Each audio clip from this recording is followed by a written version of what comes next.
Good afternoon guys. So, andito ako naman sa may balkon ng ate ko. So, kung ano yung nakaraan natin na video, ito na yung nagpaugat tayo rito, no? So, ayan na po siya, nagpaugat tayo. Ayan, medyo marami rin nagawa ko, 8 peraso. Isa, yun, 2, 3, 4,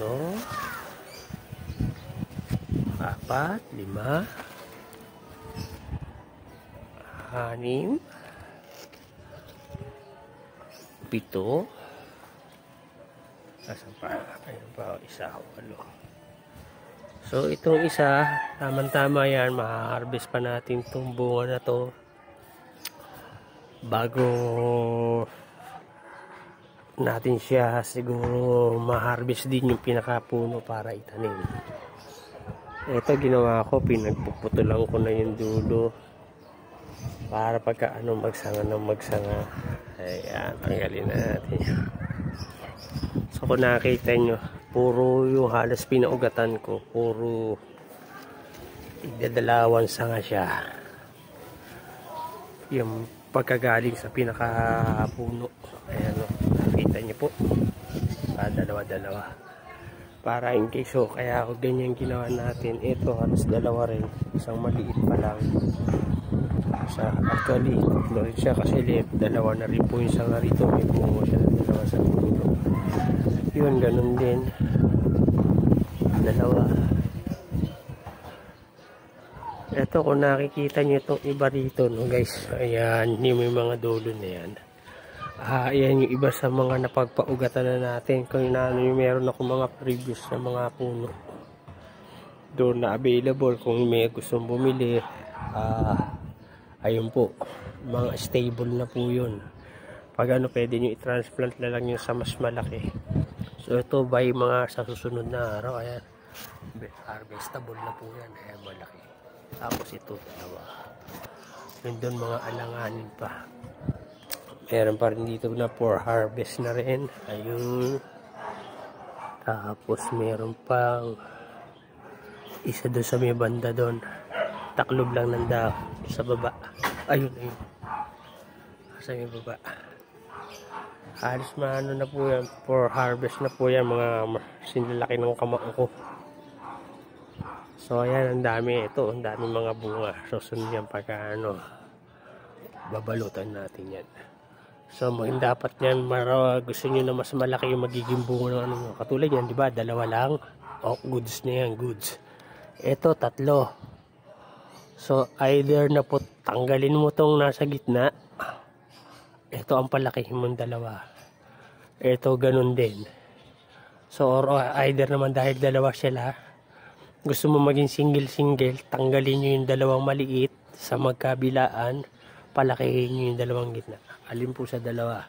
Pero sa akin na mas ko nyan, para mas marami kang ma-harvest, tanggalin mo yung gitna, ang palakihin mo yung 2 magkabila. Sa ganun, mas maganda yung magiging bunga. Pero kung gusto mo ng single po, pwede naman yun. Lalabas nga lang, isa lang yung pero mas malaki. Ang size nga. Katulad nito, 2 rin. Yung single. Okay, goods na yan. Tig-1.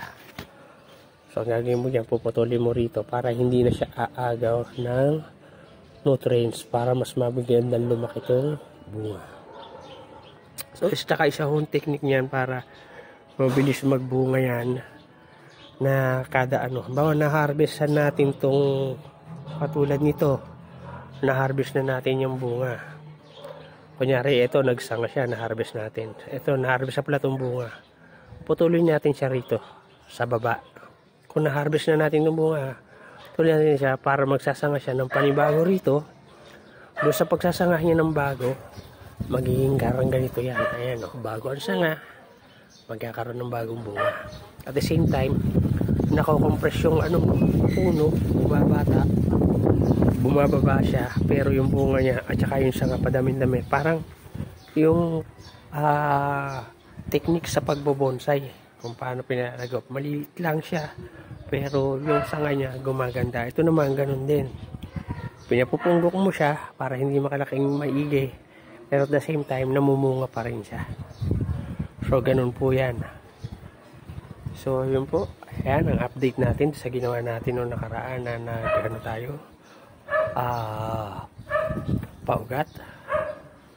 So antayin na lang natin yan after 2 months, harvestable na uli ang mga puno na yan, for planting na po yan.